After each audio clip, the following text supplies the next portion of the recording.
Fala galera, Aline Monteiro na área, mais um programa Yes You Can. Eu com meu fone novo, que eu nunca sei se está funcionando direito. Gente, desculpa, eu atrasei um pouquinho, né? Porque hoje foi meio um monte de coisa para fazer, mas estamos aqui e hoje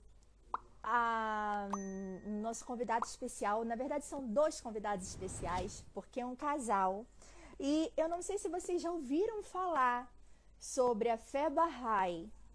Eu nunca tinha ouvido falar, gente, até chegar em Israel e um dos pontos turísticos ser um templo Bahá'í. Falei, gente, né? Porque você imagina que Israel seja só a questão do judaísmo e tal.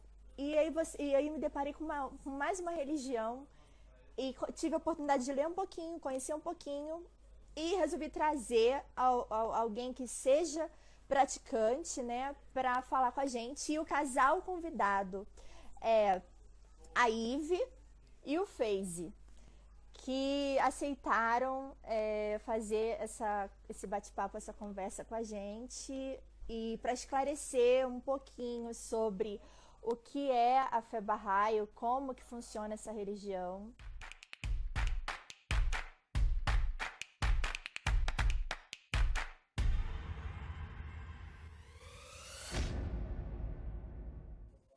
Olá! Olá! Que lindos vocês! Olha, teve uma... Quando eu conheci a Fé Bahá'í, como eu estava falando, né? Foi quando eu fui em Israel e estava tendo uma comemoração. Isso. Vocês estavam nessa comemoração lá? Não. Não, tá. Você estava lá. Nós estivemos ano passado. Não, mas você estava lá no bicentenário do nascimento do Babi, né? Que é o profeta precursor da fé Bahá'í. Então, aquele santuário que você visitou no Monte Carmelo, em Haifa, é o túmulo do Babi. E sempre os jardins são abertos, como você colocou no seu post na época.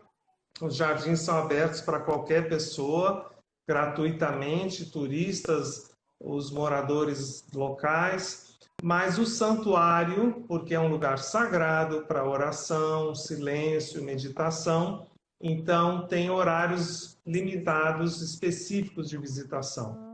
Mas em celebração ao bicentenário do nascimento do Babi, então foi aberto durante 24 horas para que toda a população de Haifa enfim, e aí tinha gente do mundo inteiro. Isso. E eu dei uma sorte, né? Eu falei, gente, Muito.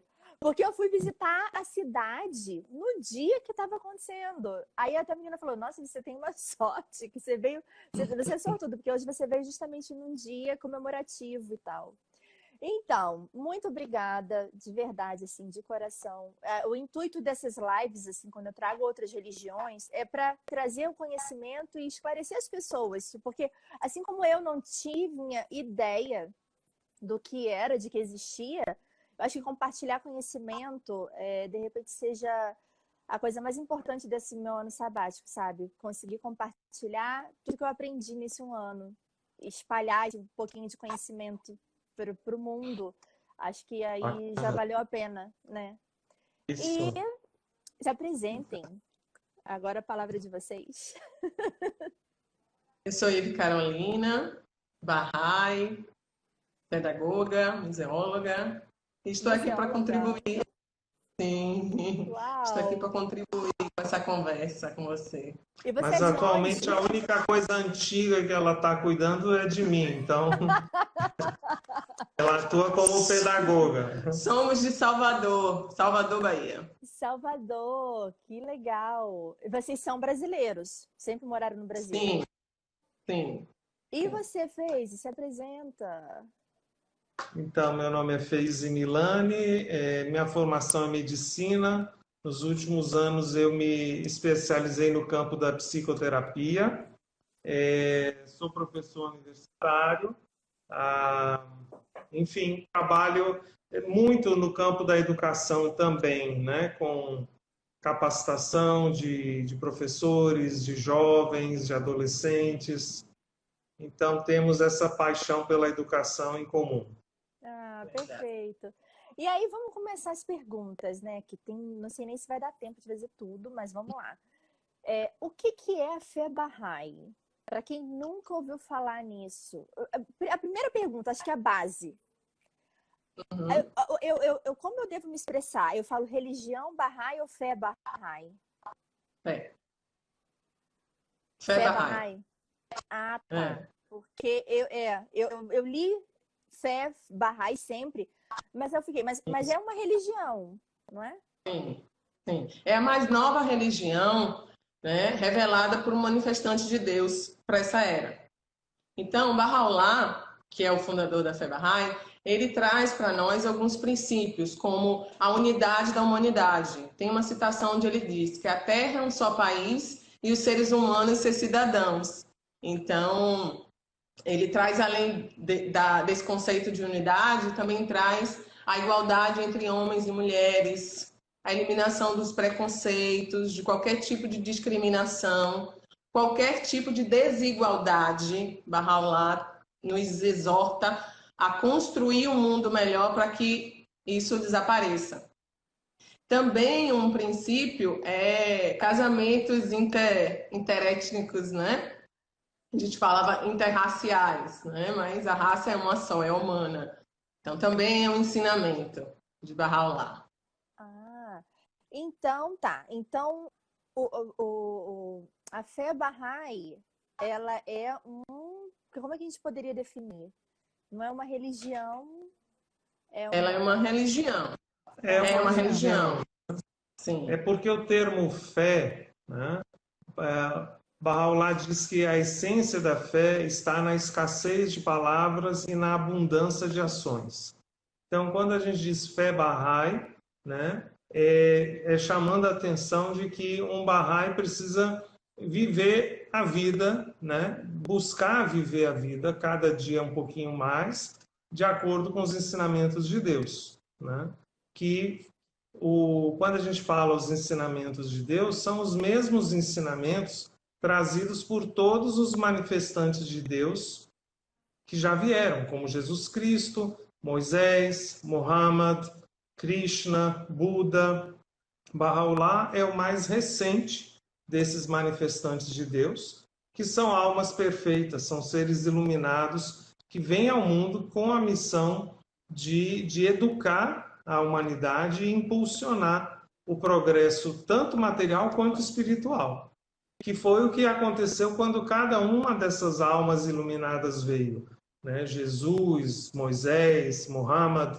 Você visitou Israel, então você estava, na verdade, né, na Terra Santa para as maiores religiões mundiais, né? E quando fez e diz assim, viver a fé, no seu post você fala que o sorriso e o olhar das pessoas que estavam na escadaria e recepcionando no templo tocavam a sua alma. E é isso que Bahá'u'lláh quer, que sejam atos e não palavras o nosso adorno. Então, amorosidade, humildade, gentileza, gratidão, esses são os atributos que devemos ter, né? Viver. Não, assim, eu tenho aprendido muito eu tenho tido muito contato com a questão religiosa, porque o Oriente Médio você tem, né, isso muito aflorado aqui. E eu vou te falar que o templo Bahá'í, eu entro em tudo, eu entro em igreja, eu posso ver uma porta aberta que eu vou lá e entro e me conecto com Deus, sabe? Eu consigo fazer a minha oração dentro do que eu acredito, né? Mas assim, o templo Bahá'í foi uma coisa que tinha uma coisa diferente, sabe? A gente vai chegar lá no final das perguntas. Então, quando que surgiu a fé Bahá'í? Quando e onde, né? A fé Bahá'í surgiu no século XIX, em 1844, no Irã, né, na Pérsia, atual Irã, né, quando um jovem chamado Obab anunciou que o dia do prometido estava chegando, que um novo prometido de Deus estaria vindo para a Terra. E esse prometido é Bahá'u'lláh. E a Fé Bahá'í começou assim, inicialmente como Fé Babi, e quando Bahá'u'lláh declarou-se o manifestante, o mensageiro de Deus para essa época, em 1852, 52? Ou 63? 63. Em 1863, a fé se tornou Fé Bahá'í. Nossa, não, eu também sou meio coisa de guardar data. Porque Bahá'u'lláh, ele foi exilado e preso durante 40 anos. E esses exílios começaram em 1852. Então, eu acabei confundindo, porque como ele trouxe uma nova fé, novos ensinamentos, ele foi muito perseguido por isso. Então, foi exilado, foi preso durante 40 anos com a sua família. Nossa. E ele sofreu muito. Durante igual a todos os outros mensageiros, como né? Jesus, passam né? Também. Isso, pelo sofrimento. Sim. Qual é o livro sagrado da Fé Bahá'í? Eu sei que para os judeus é a Torá, para os muçulmanos é o Corão, para o cristianismo é a Bíblia, e para a Fé Bahá'í? Tem um livro para isso? Da religião? Temos o livro Tab Agdas, né? Que é um livro sagrado, é um livro revelado por Bahá'u'lláh. Mas Bahá'u'lláh, ele revelou mais de 100 volumes, que são os escritos sagrados para nós Bahá'ís. E esses escritos já foram traduzidos para mais de 800 idiomas. Uau! E os escritos de Bahá'u'lláh abordam todos os aspectos da vida humana, desde os aspectos mais íntimos da nossa conexão, da conexão da nossa alma com Deus, aos temas sociais, a paz mundial, a solução dos problemas econômicos, enfim, é muito abrangente, é muito vasta a obra de Bahá'u'lláh. Então você tem desde textos místicos para meditação, oração, você tem textos que hoje em dia são estudados em várias universidades do mundo como um novo paradigma para o estabelecimento da paz mundial. Então, é uma obra vasta que, na verdade, é uma vida inteira para a gente conhecer e estudar, né? Mas cada versículo que a gente lê realmente desperta algo no coração da gente e nos aproxima mais de Deus. Pois é, pelo que você está falando, né? Tipo, a Bíblia são aqueles livros bem compacto, né? A Torá, você pega assim, então, tipo, esqueci o nome, como é que é mesmo? Do livro? Bahá'u'lláh. Tab Agdas. Tab Agdas. O livro Kitab Agdas, que traduzido é o Sacratíssimo Livro. Então, não é uma coisa que você consiga levar assim, porque são vários volumes. Não, o Kitab Agdas é um único volume e então não é tão grande assim, né? Infelizmente eu não tenho aquele à mão para mostrar. Mas o conjunto da obra realmente é muito, muito abrangente. Perfeito. Então, a próxima pergunta é: em que se baseia a Fé Bahá'í? Ela até começou um pouco a explicar, né? Que é da unidade, eu li um pouco, eu sei. E eu fiquei encantada com isso, sabe? Porque assim, quando você estuda, eu vim de uma família cristã. E então eu sei, a única religião que eu tive contato de estudar foi o cristianismo. Aí eu comecei a ler um pouco daqui, das outras, mas assim, nenhuma religião falava assim de uma forma muito mais firme sobre a unificação da unidade das pessoas, sobre ser um só. Parece que isso, tipo assim, é como se fosse uma regra principal. Olha só, você vai entrar aqui, você tem que entender que nós somos iguais. Se você não tiver esse princípio, você já nem, né? Você acaba desenvolvendo esse princípio, né? Porque a Fé Bahá'í, como o Fez disse, Bahá'u'lláh revelou ensinamentos em todos os âmbitos da vida humana. Então, um dos processos da fé é um processo educativo que acontece em todos os países onde temos Baha'is. Que processo educativo é esse? Aula espiritual para crianças, não é uma catequese, é desenvolver virtudes nas crianças, como humildade, veracidade, bondade, servitude, né? Capacitação de empoderamento dos jovens, que desenvolve todas as potencialidades que os jovens têm. Capacitação para os adultos que desejam servir a humanidade, né? Então, esses são um dos processos da fé. Uma outra coisa que é muito bacana que acontece são as reuniões de oração. Na sua casa, você pode convidar os seus amigos e fazer uma reunião de oração. Não importa se é Bahá'í, se é judeu, se é cristão, a única coisa é que estão reunidos para conversar com Deus, né? Então, esses são alguns exemplos que podemos demonstrar. Tem uma pergunta aqui que fizeram que eu achei muito interessante. Farshid perguntou... Não Farshid. Cadê? Eu vi se a fé Bahá'í é o ecumenismo. Isso. Não, é diferente pelo seguinte. A visão Bahá'í não é que existem diferentes religiões e por isso nós temos que chegar junto e nos unir. A visão que Baha'u'lláh trouxe é que existe um único Deus, a unidade de Deus, e uma única religião, que é a religião de Deus, digamos assim, com R maiúsculo. A religião de Deus é a eterna verdade que Deus vem progressivamente transmitindo à humanidade através dessas almas iluminadas que a gente mencionou.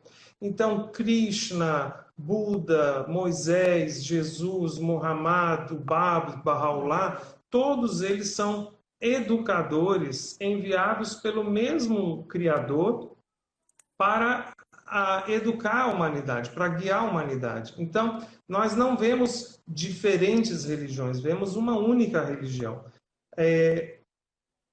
Como se fosse um livro com vários capítulos, mas que compõe a mesma história. Então, não existe o capítulo 3 se você não tiver lido o capítulo 1 e 2. Você não, né? O capítulo 1 não vai dar conta de explicar a história toda. Então, as verdades religiosas, né? A essência da verdade religiosa é a mesma. O que varia de uma religião para outra são os ensinamentos sociais, porque esses são específicos para uma determinada época e uma determinada condição social e cultural da humanidade.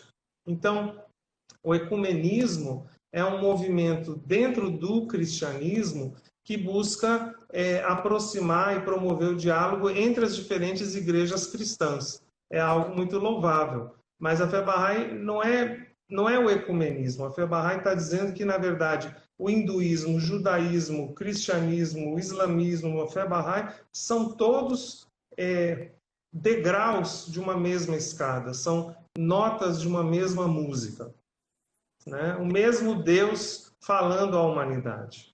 Perfeito, perfeito. Quais são os 3 alicerces principais da fé Bahá'í? Então, a gente já mencionou, né? Isso, mas organizando, né, o que a gente já falou. Então, o primeiro é a unicidade de Deus, que existe um único Deus. Não importa isso, e não importa o nome pelo qual ele é chamado. Deus, Alá, Jeová, Tupã, Olodumaré, isso não importa. Todos os povos e todas as religiões se volvem ao mesmo ser supremo, que é o Criador de tudo que existe, é o Pai de toda a humanidade. Em decorrência disso, né, se existe um único Deus, então todos os mensageiros ou manifestantes de Deus que vieram ao mundo em diferentes épocas e em diferentes lugares foram enviados por esse mesmo Criador, por esse mesmo Pai Celestial. Então isso é a unicidade da religião. Que é diferente de dizer vamos nos unir, já é uma só. essas divisões, esses muros, esses conflitos são tudo fruto da mente humana. Não são, o plano de Deus para a humanidade não é esse. Eu vou mandar várias religiões para elas ficarem brigando entre si. Isso não existe. O princípio fundamental de todas as religiões é o amor.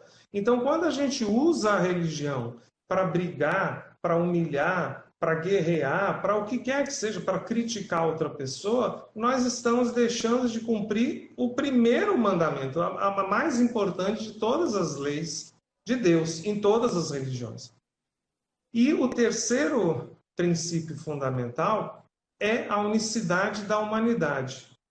O que é a unicidade da humanidade? É que a humanidade inteira é uma única família, uma única espécie.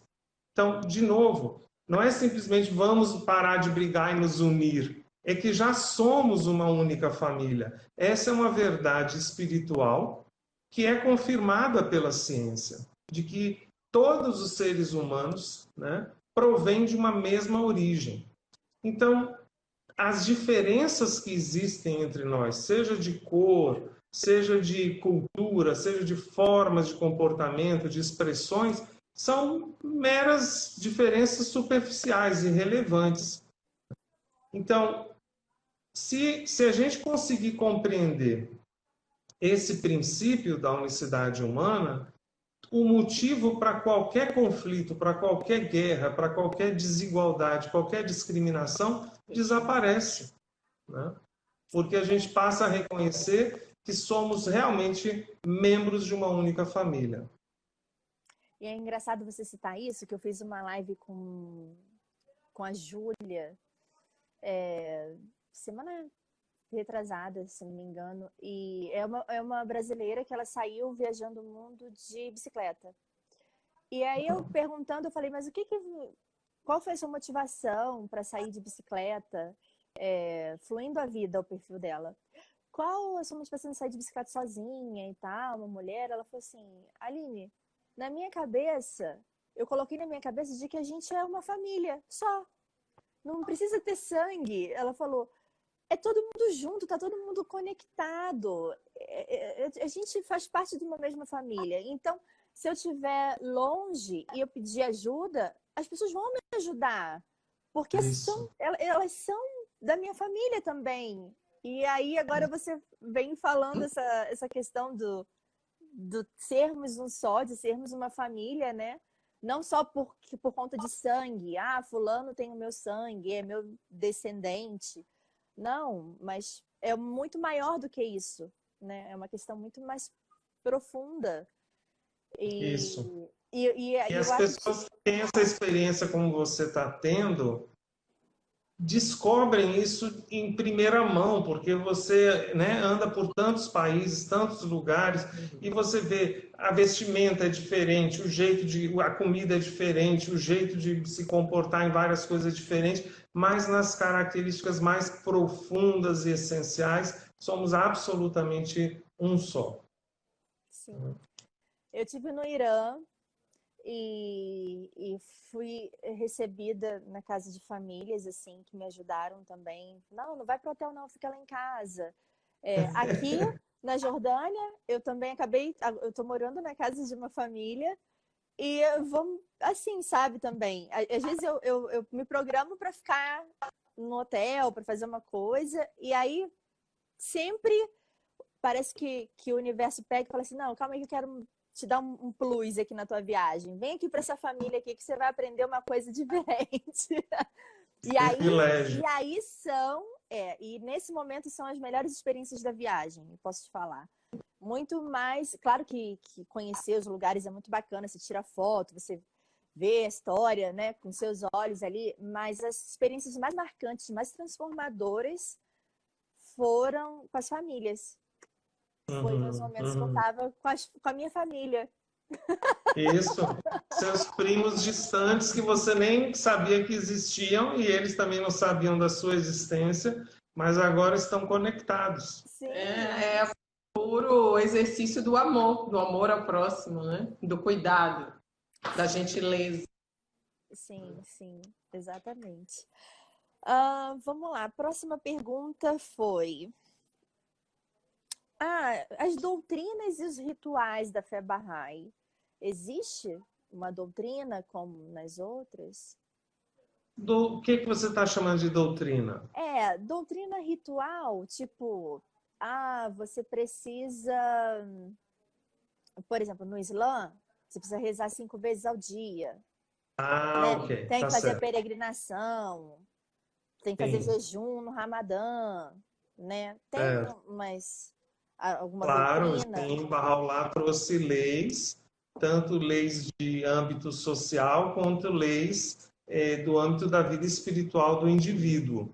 Então, para a vida espiritual do indivíduo, né, nós Bahá'ís devemos orar diariamente, Bahá'u'lláh revelou dezenas ou centenas de orações nós temos dentro dos escritos Bahá'ís, cada uma mais linda e tocante do que a outra. Realmente elas expressam, e está mostrando aqui uma das edições do livro de orações Bahá'ís.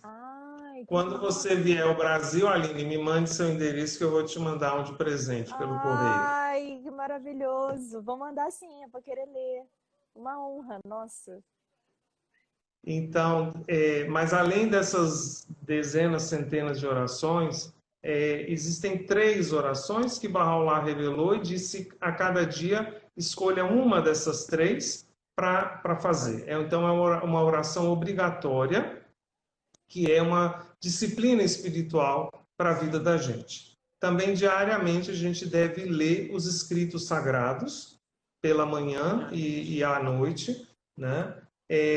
Uma vez por ano, os Bahá'ís jejuam, naturalmente aqueles que não estiverem adoecidos, ou enfim, não forem menores de 15 anos, não gestantes, idosos, enfim, todos esses são isentos, naturalmente. Mas quem tem saúde, então, durante 19 dias, a gente acorda cedinho para orar, se alimentar, e daí do nascer do sol até o pôr do sol, a gente não come nem bebe nada, tá? Então, mais ou menos são 12 horas de jejum durante 19 dias. Lembra um pouco o período do Ramadã, do Islã. Isso, né? Só que o Ramadã são mais dias e mais horas por dia também, porque o Ramadã, o jejum islâmico, começa ao raiar do sol e até o anoitecer.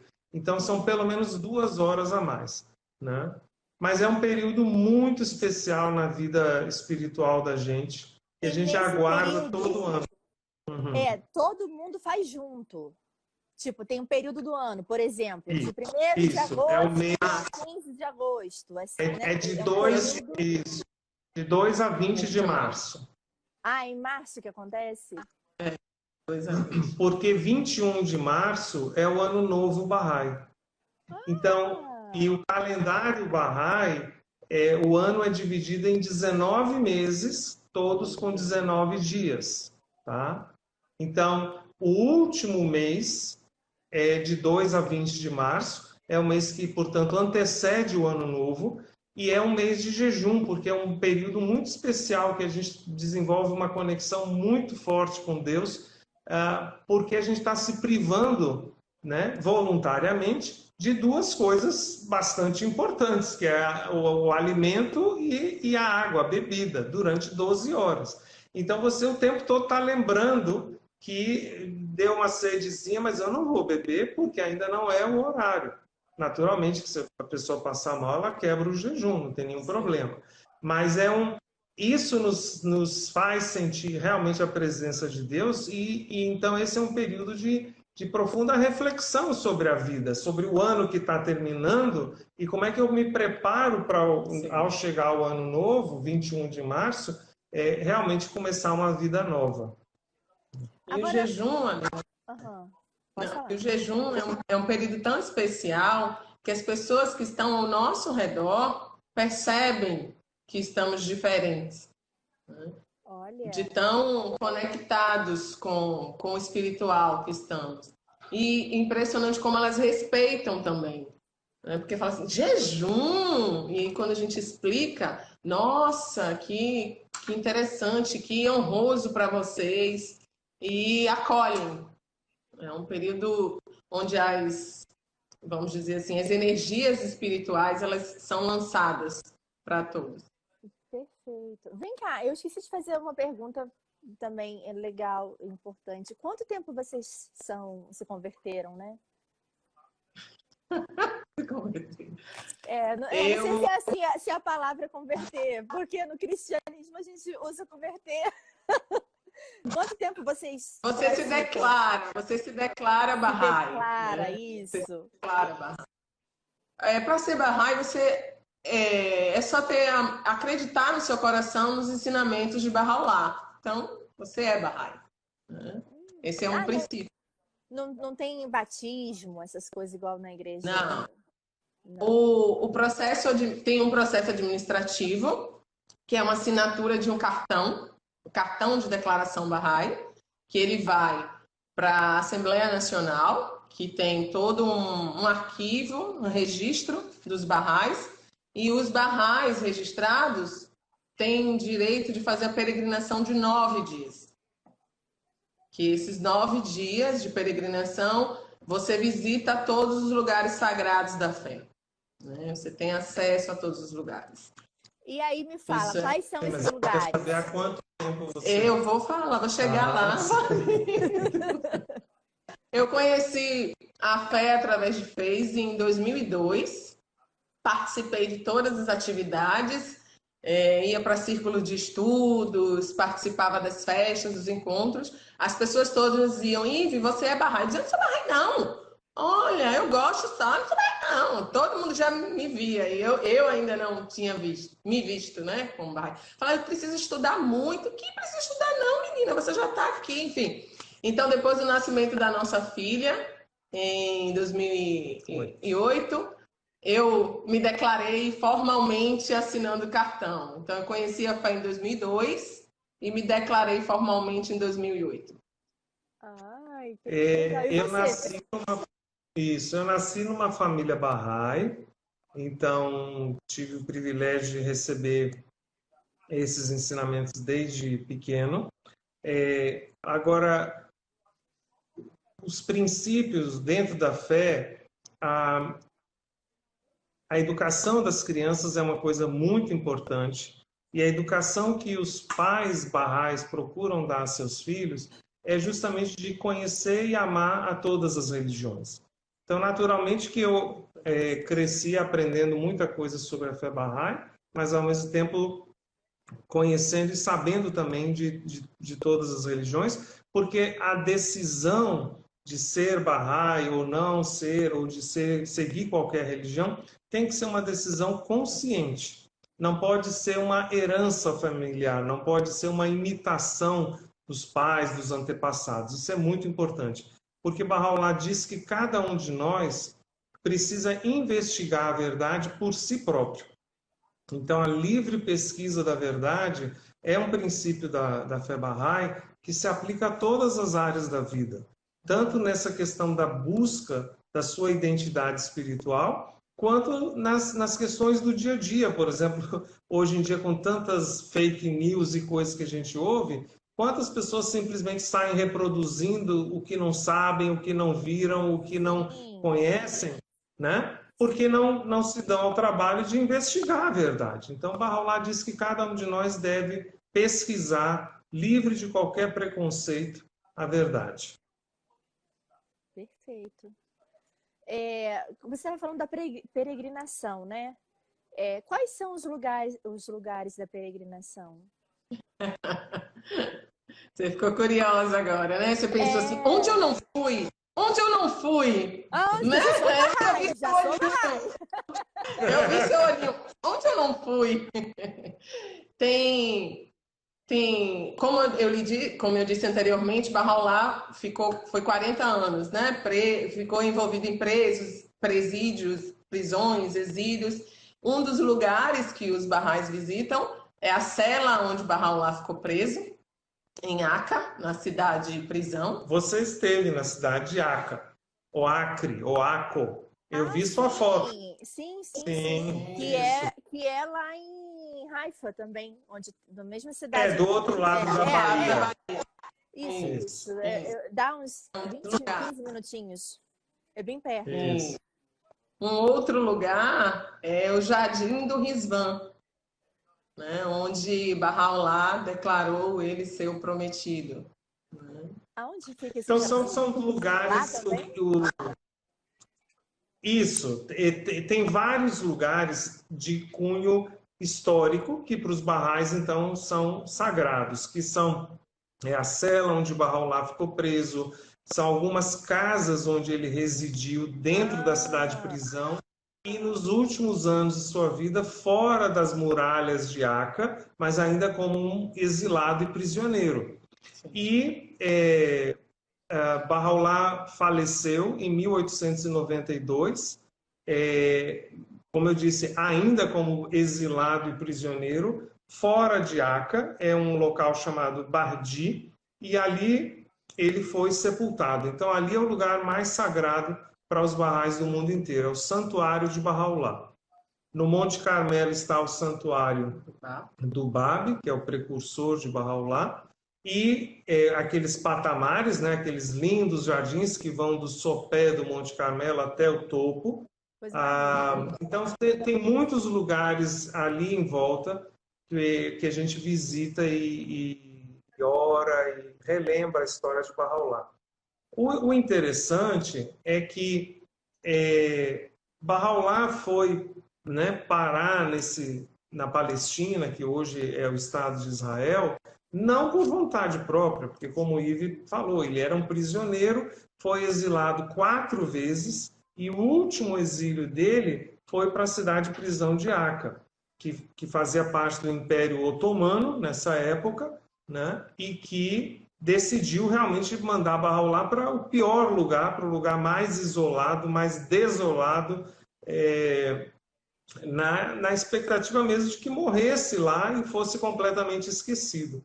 Então, mas graças a essa, vamos dizer, união entre os inimigos de Bahá'u'lláh, os dois imperadores mais poderosos do Oriente, o Shah da Pérsia e o sultão do Império Otomano, as profecias religiosas sobre a chegada do prometido à Terra Santa se cumpriram.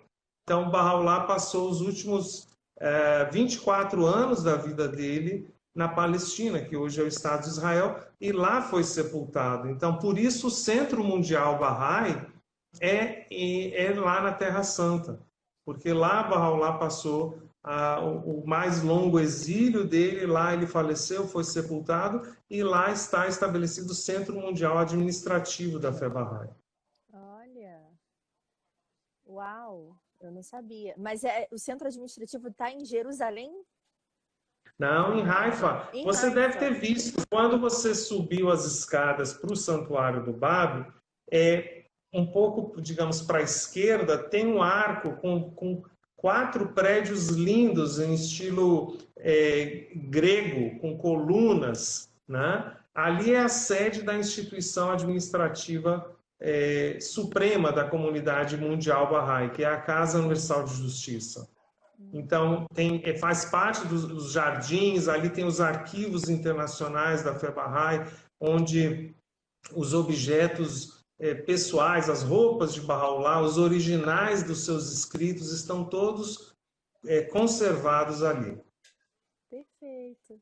E vem cá, tem alguma coisa proibida na Fé Bahá'í? Tipo, isso aí é pecado, né? Que a gente nas outras religiões fala. No Islã é haram, uma coisa é pecado. O que é pecado? Tem isso?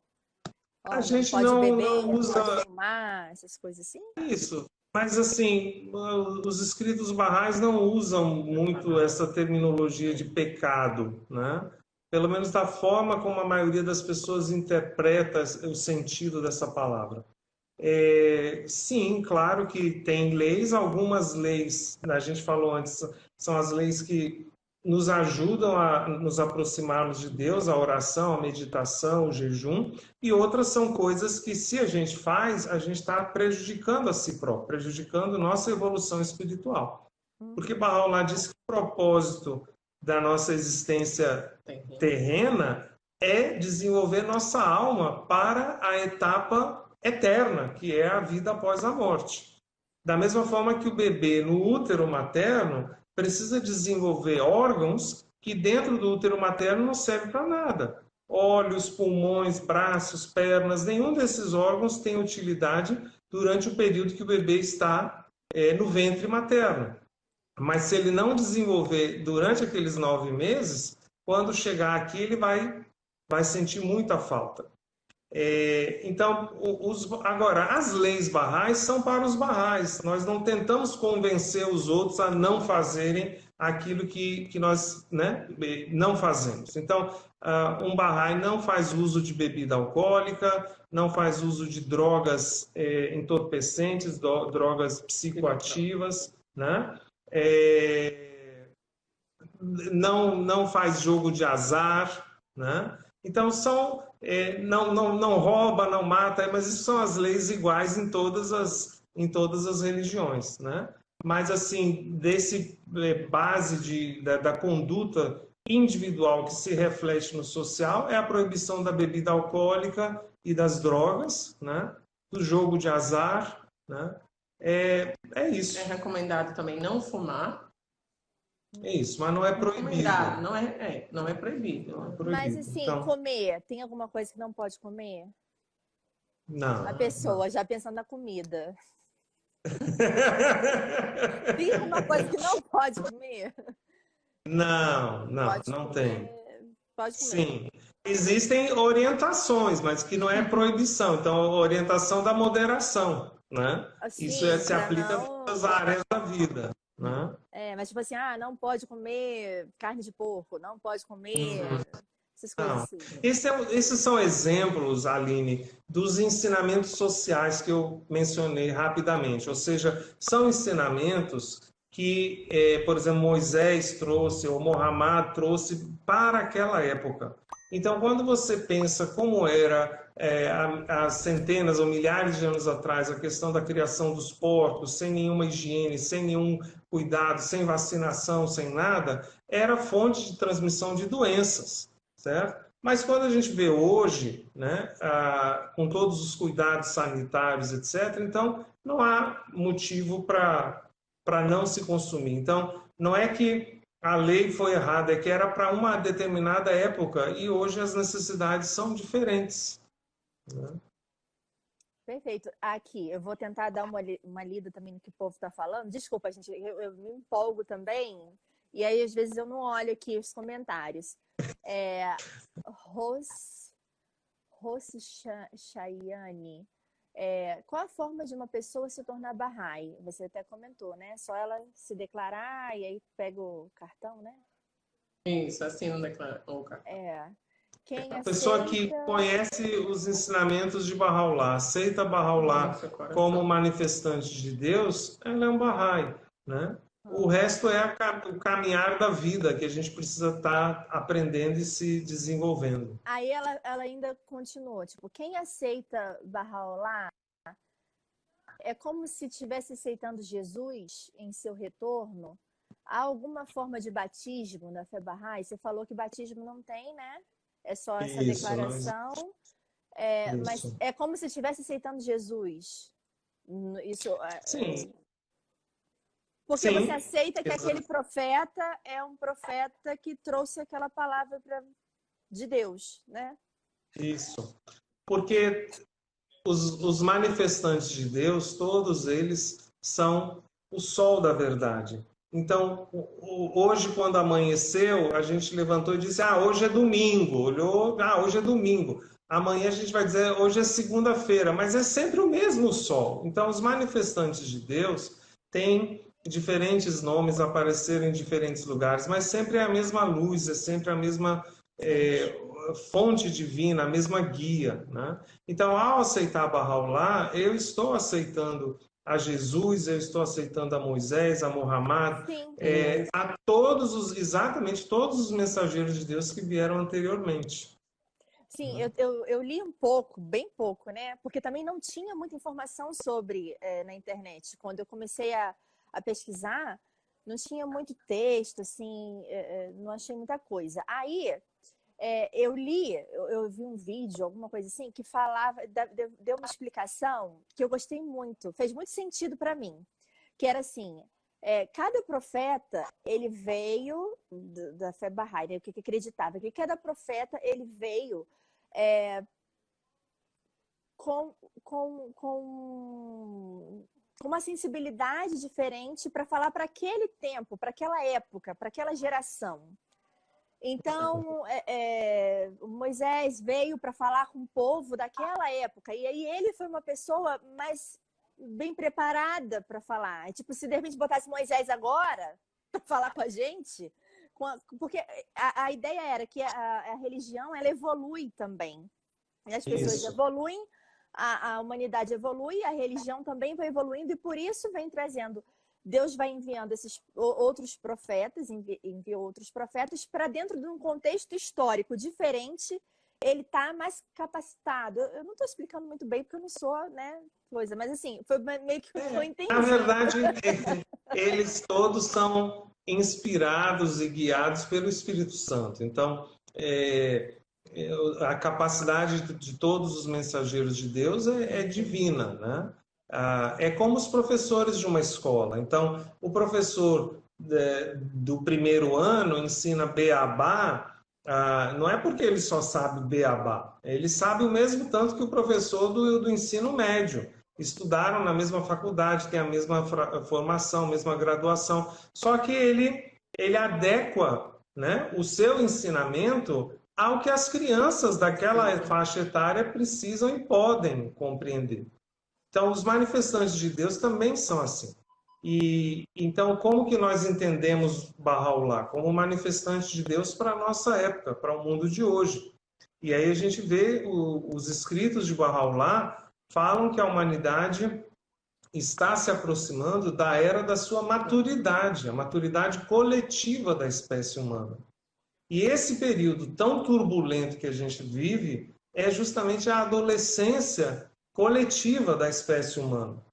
Então, esses altos e baixos, essas idas e vindas, esses avanços e retrocessos, enfim, crises, questionamentos, tudo isso que a gente está vivendo hoje, são características da adolescência, né? Só que é uma adolescência coletiva. Mas a adolescência é o anúncio de que a maturidade está chegando, né? De que logo, logo, esse indivíduo, e no caso essa humanidade, vai chegar à sua maturidade. Perfeito. Vem cá, tem eu li sobre, né, que teria uma relação do número 9 com a fé Bahá'í. Qual é essa relação do 9? Tem um número... É que o nome Bahá'u'lláh, o fundador da fé Bahá'í, o nome Bahá'u'lláh significa a glória de Deus. Então, é um nome árabe, traduzido, é a glória de Deus. Bahá'í é esse Bahá-i. I quer dizer seguidor de Bahá. Bahá quer dizer glória, luz, esplendor. Então, Bahá, o valor numerológico de Bahá é 9. Tá? 9 é o maior algarismo. 9 engloba todos os outros algarismos. Então, 9 é o algarismo da perfeição, porque todos os outros algarismos estão dentro do 9. Então, as casas de adoração Bahá'í, os templos Bahá'ís, que não é o que você visitou o santuário. Então, os templos Bahá'ís, realmente as casas de adoração, todas elas têm 9 lados e 9 entradas, para simbolizar a unidade das religiões, né?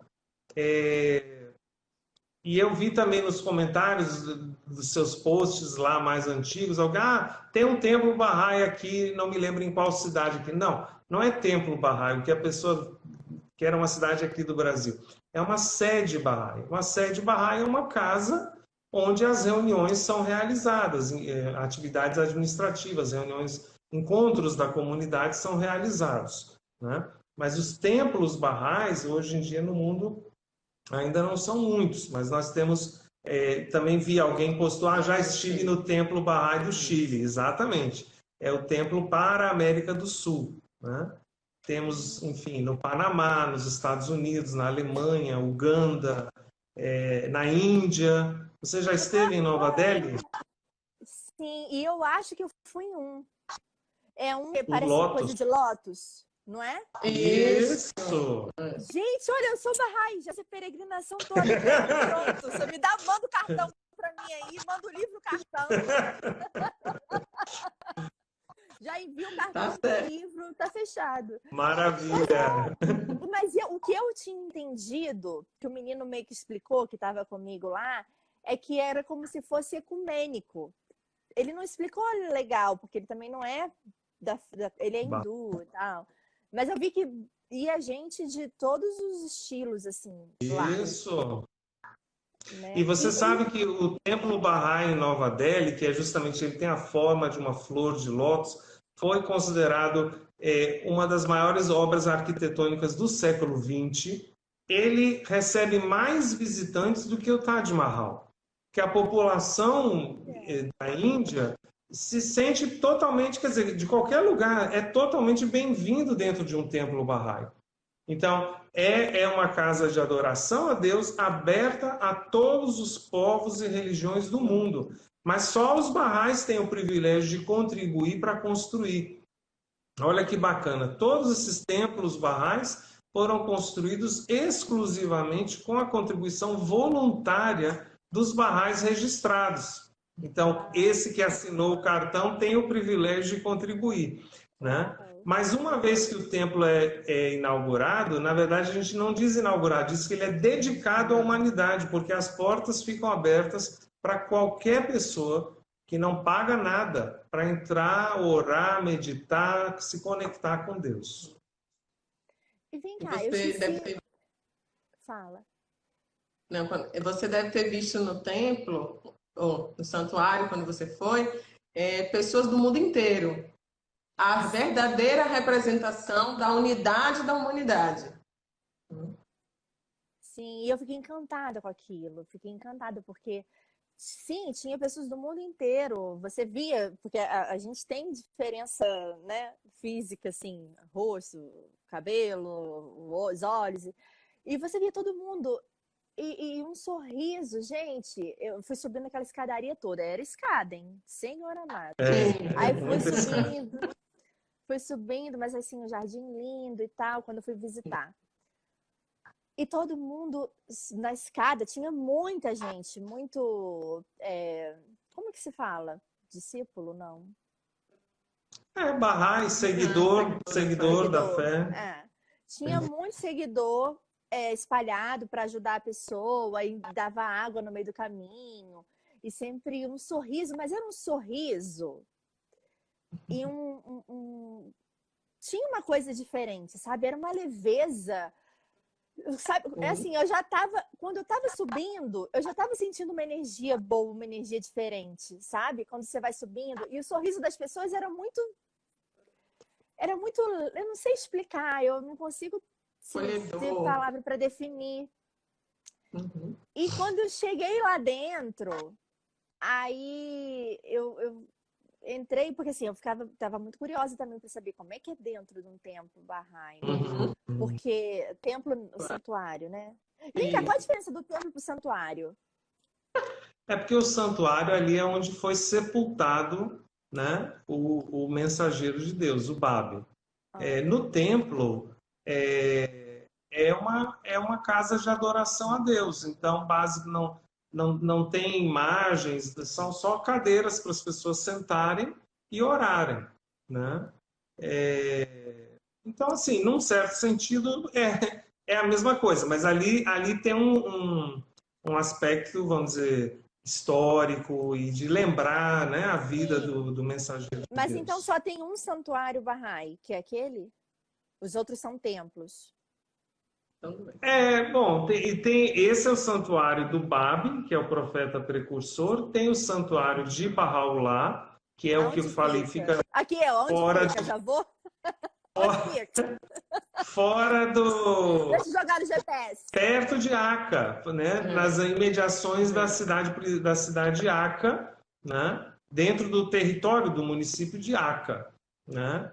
É belíssimo, assim, porque tem a casa onde Baha'u'lláh viveu os últimos anos de sua vida, e em volta um jardim circular imenso, né? E do lado da casa é um pequeno prédio, bem simples, né? Porque ainda não foi construído o santuário, né, definitivo. Então, é o prédio que tinha na época e é onde Bahá'u'lláh foi sepultado. Entendi. Uau! Gente, até o final da live eu vou ganhar minha credencial Bahá'í, hein?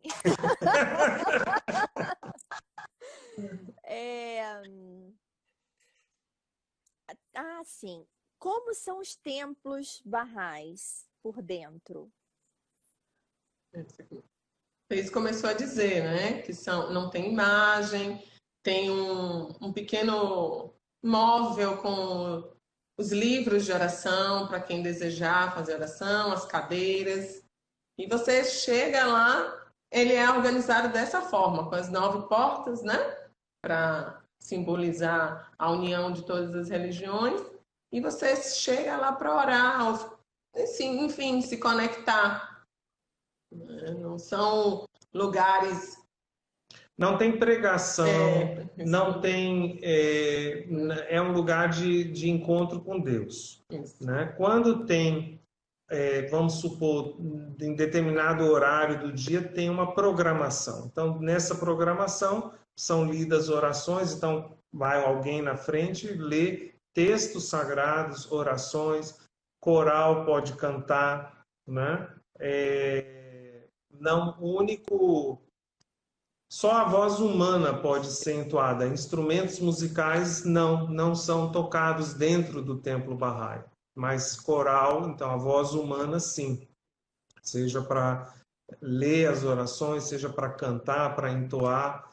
Então, por exemplo, o templo Bahá'í em Santiago do Chile, né? Já é um dos lugares mais visitados da cidade, porque as pessoas sentem falta de um espaço onde possam estar em tranquilidade, estar em contato com a natureza, em contato com as outras pessoas, em contato com Deus. E é isso que o Templo Bahá'í representa. Esse que eu visitei, quando eu fui, eu não sei se é porque no dia que eu fui era a comemoração, né? Mas eles falaram que não podia entrar. Tem isso? E só quem era da fé que podia entrar. Então, porque ali é um lugar sagrado, por isso que eu falei, a diferença é essa, o santuário é um lugar sagrado, então é um lugar de devoção. Então, em princípio, quer dizer, né, naturalmente muitas pessoas têm curiosidade, mas assim, para um Bahá'í, então, vamos supor, se um Bahá'í está dentro do santuário orando e entra um turista, começa a tirar foto, começa a comentar, olha, aquele lustre como é bonito, é desrespeitoso, não condiz, entende? Então, esse é um cuidado que se toma, porque sendo um lugar sagrado, infelizmente, né, no mundo de hoje, essa noção do sagrado se perdeu muito.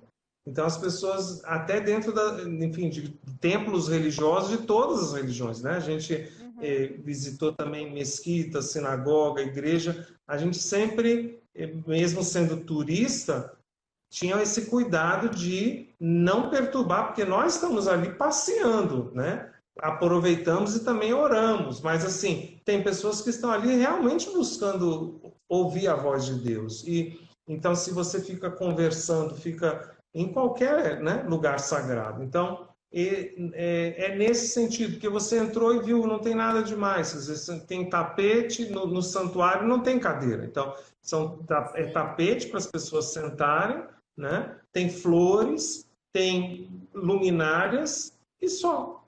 Não tem mais nada. E eu achei ótimo, porque aí você não dispersa a atenção. Você não tem nada para você ficar, olha aquilo ali, olha. Não, é clean, né? Eu lembro que eu fui para um cantinho, procurei um cantinho lá, porque tinha muita gente passando, né? Procurei um cantinho para ficar lá sentadinha no tapete e me conectar. Olha só, falta 15 segundos para a live acabar, mas eu tenho ainda mais 3 perguntas. A gente pode continuar? Pode. Pronto, voltamos. Olá. Não, porque não é todo dia que a gente tem oportunidade, né? Eu falei, não, eu preciso terminar aqui as perguntas. Vem cá, agora uma dúvida que surgiu.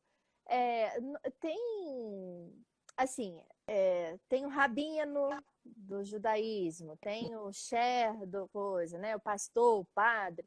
No Bahá'í tem um líder? Assim, tipo, padre, pastor? Não, Não? não. Não tem clero É. na fé Bahá'í, né? Hum, Paula diz que nessa era da maturidade coletiva, né, da espécie humana, então essa busca por Deus, essa conexão por Deus, cada um de nós deve fazer por si mesmo, né?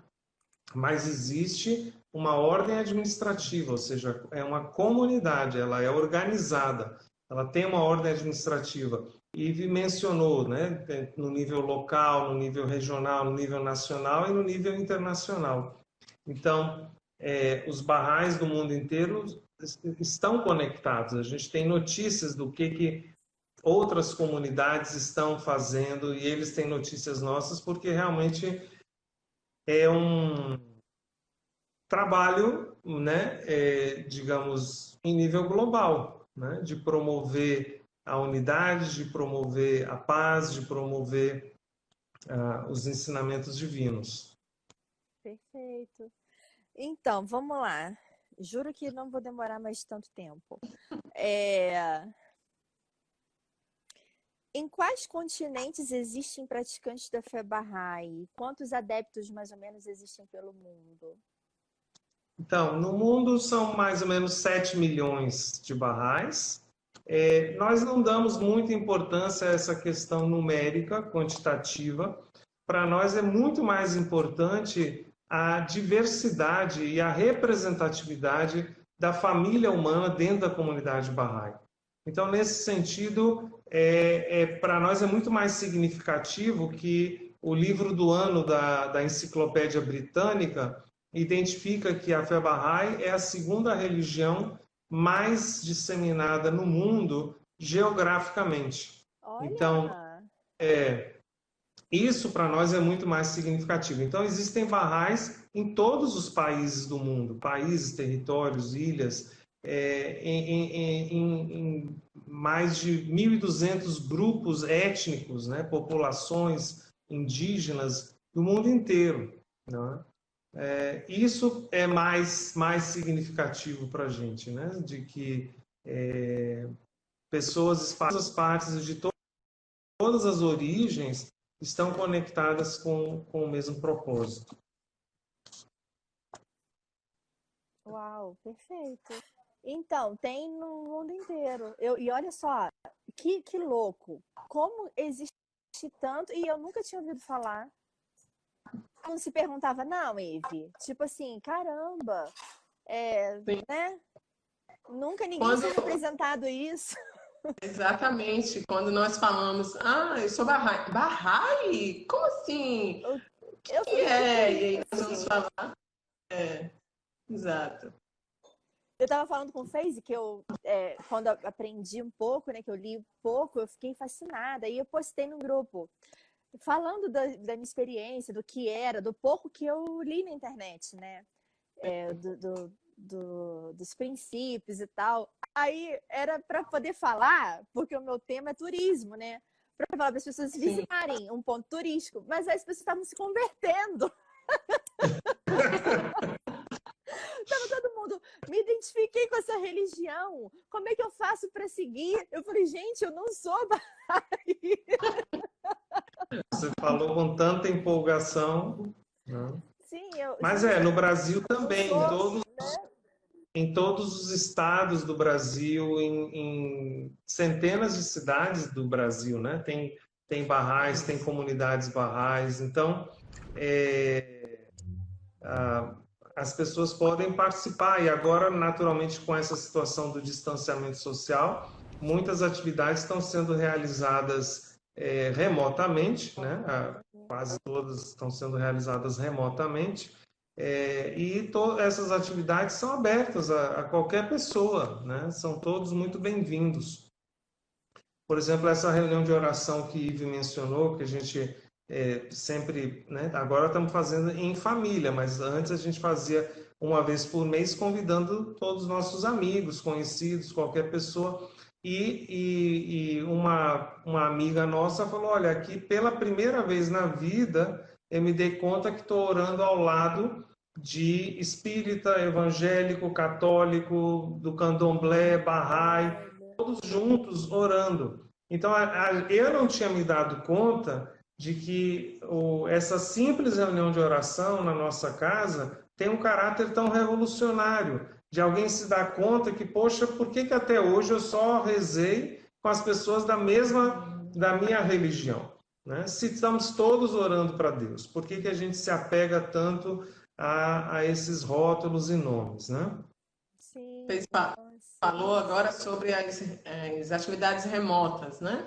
Uma das atividades remotas também que estamos fazendo são rodas de conversa que falam sobre temas da fé, princípios da fé e temas atuais, como quais são os ensinamentos da fé ligados aos temas atuais. Então, são atividades que várias pessoas podem participar, são feitos convites enviados em grupos de WhatsApp, então a participação é livre.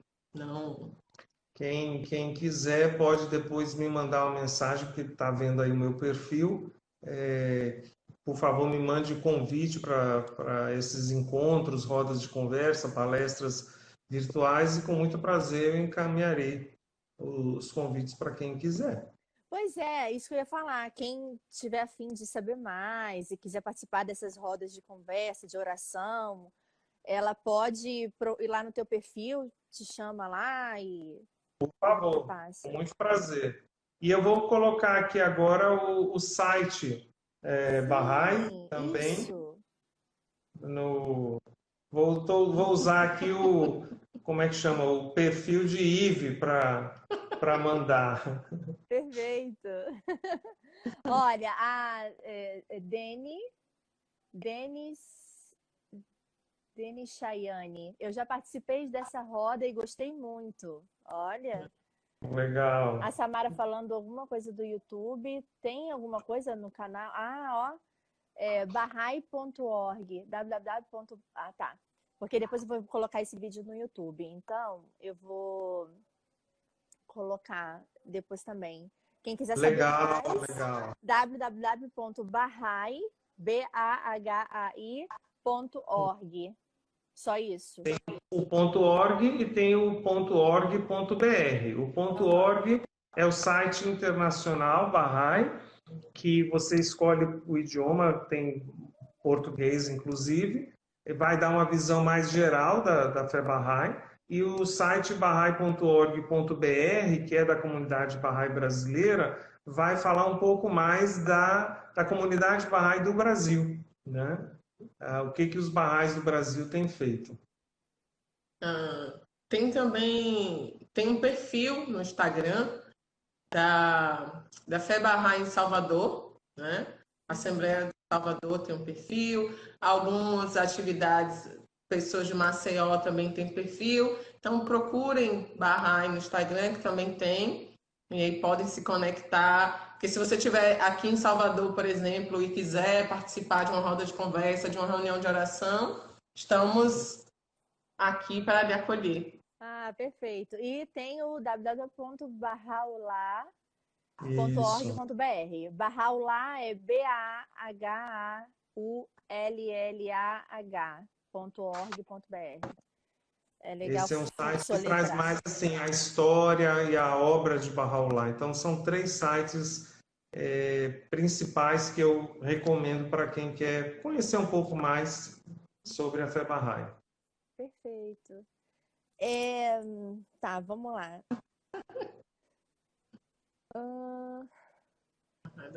Qualquer pessoa pode, né?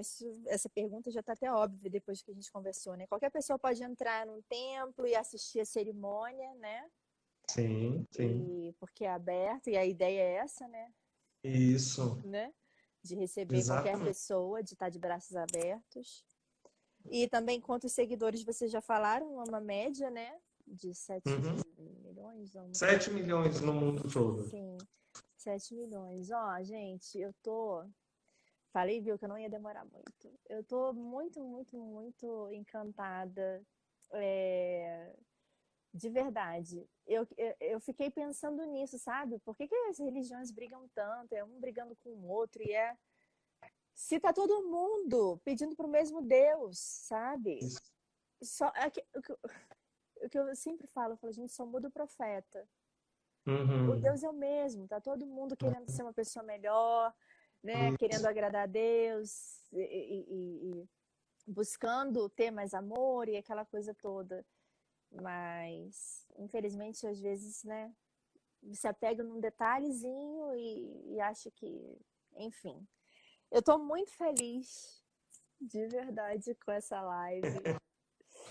Sério, sério, sério. Muito obrigada. Eu amei a conversa. Eu adorei a minha experiência. Né, quando eu entrei e eu fiquei lá no cantinho, eu fiquei lá no canto porque estava passando muito turista e tal, né, como estava aberto, e eu falei assim, nossa, deixa eu ver se eu acho um pedacinho aqui para não atrapalhar a passagem, né? E tinha os seguidores lá, né? Os barrais, também organizando, porque não podia também você ficar lá muito tempo lá dentro, toda a vida.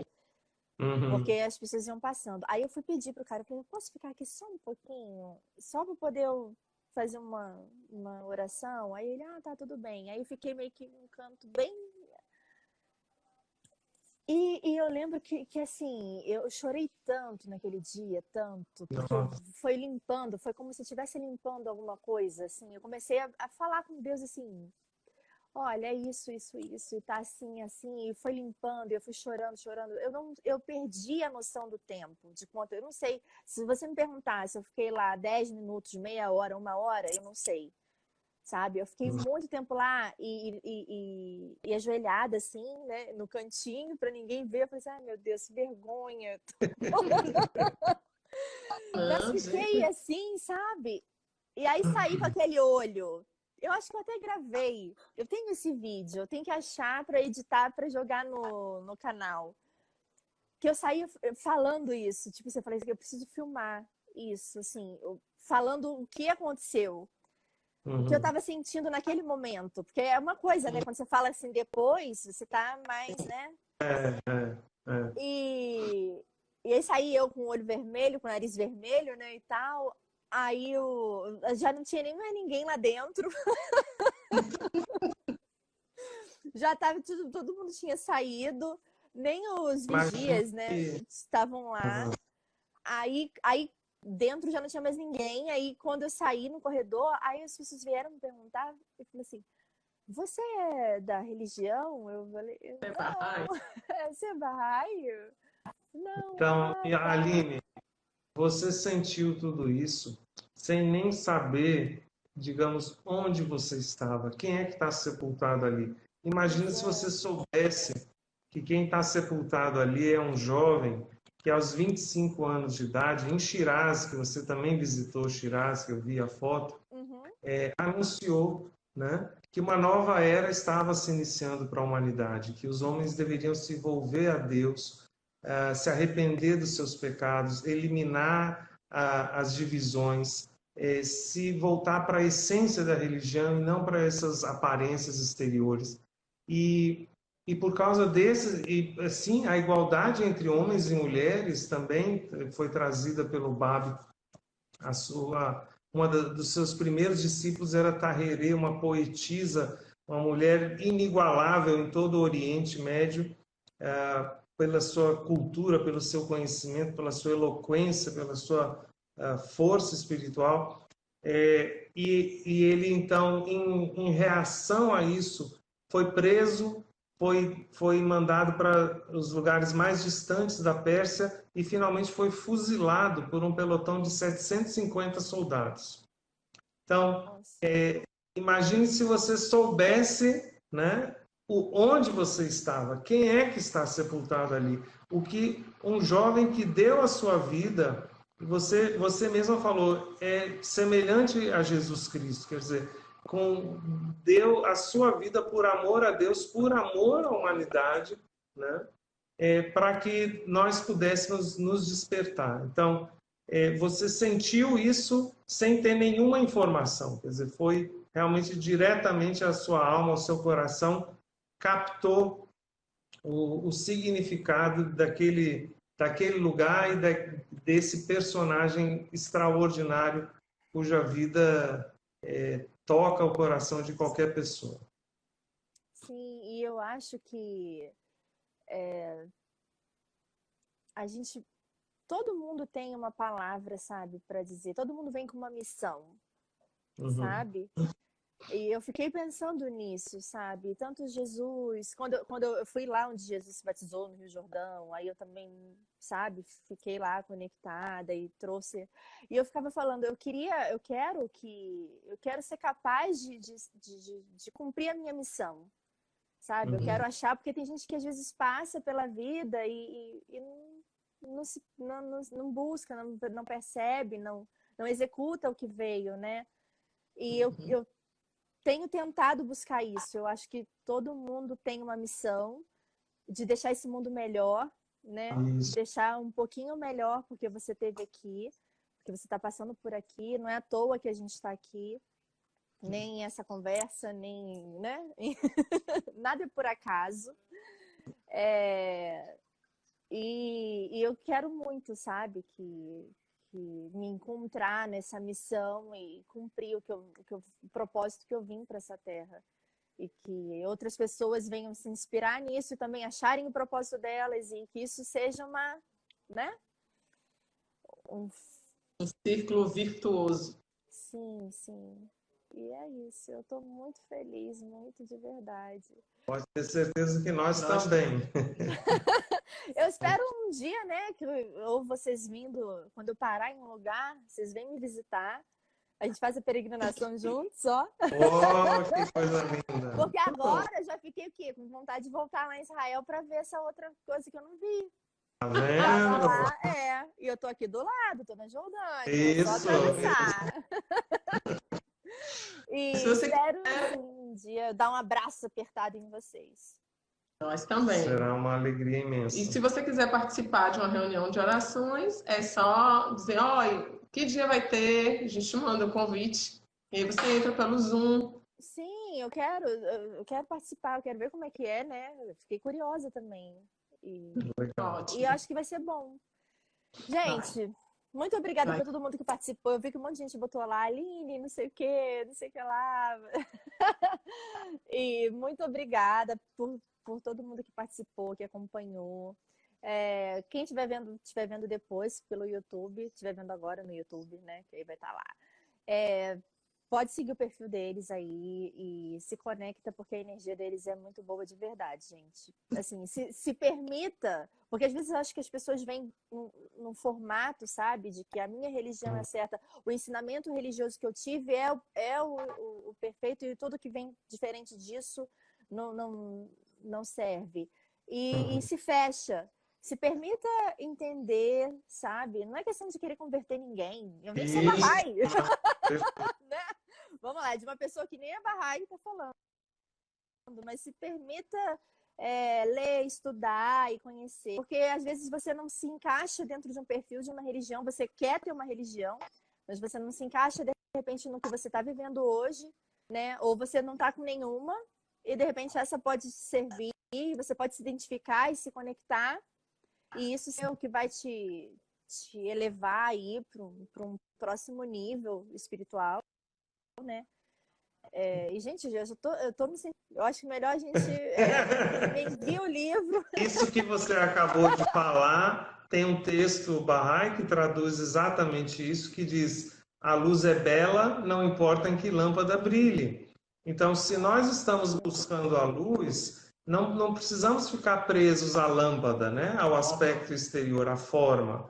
Se ali também é luz, então a luz é bela, né? E todas as religiões têm luz para nos oferecer. Então, a gente deve buscar a luz e não ficar preso à lâmpada. sim, sim. Aí o pessoal, a Aline já é Bahá'í, pronto. Ó, Daniel falou, muito feliz, seu relato de experiência me tocou, me comoveu. Ai, que bonitinho. Também acho, a Aline já é Bahá'í. E aí, pronto, gente. Eu vou participar da reunião. Depois eu vou entrar lá no privado para saber Legal. o dia lá da reunião lá, tá? Ótimo. E agora eu vou ter que desligar de verdade, porque minha bateria já tá, acho que deve ter 5%, 2%. E aí, senão vai acabar de novo, eu não consigo salvar essa segunda parte. Muito obrigada. Vocês querem falar alguma coisa para finalizar? Agradecer, gratidão por essa oportunidade de falar da fé, de lhe conhecer. Fico muito feliz por esse momento e por essas oportunidades. Um grande beijo para você, Aline, e para todos que nos assistiram. Sim. Muito beijo, obrigado. Beijo. Tchau. Fica com Deus. Boa noite. Tchau. Tchau. Fica com Deus.